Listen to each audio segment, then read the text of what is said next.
আমার কোনো বন্ধু নেই, যার কাছে আমি নিজেকে ভেঙেচুরে খুচরো পয়সার মতো জমা রাখতে পারি। যে আমাকে যত্ন করে সঞ্চয় করবে, প্রয়োজনে ফিরিয়ে দেবে একটা ধুলি। সত্যি বলতে আমার কোনো বন্ধু নেই। বন্ধু বলতে যাদের জেনেছি তারাই ছিল পথ চলতে সঙ্গী। দূরের ওই পথে ট্রেনে যেমন থাকে, পাশের সিটে গল্প হয়, আড্ডা হয়, দু পেয়ালা লেবু চায়ের দাম মেটাতে মেটাতে আমি দিচ্ছি যুদ্ধ হয়।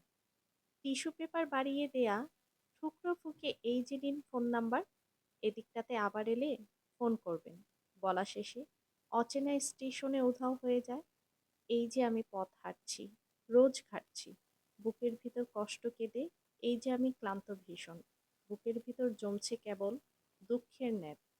তবুও আমার নিজের কোনো বৃক্ষ নেই।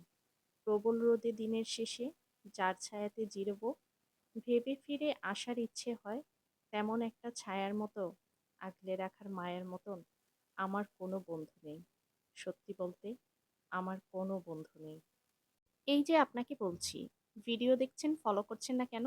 চাইলেই কিন্তু আমার ফেসবুক পেজটাকে আপনার ফলো করতে পারেন। আর ইউটিউব চ্যানেলটাকে কিন্তু সাবস্ক্রাইব করতে ভুলবেন না। আমার ভিডিওগুলি ভালো লেগে থাকলে আপনারা কিন্তু আপনাদের টাইমলাইনে শেয়ার দিয়ে অন্যদেরকে দেখার সুযোগ করে দিতে পারেন। ধন্যবাদ।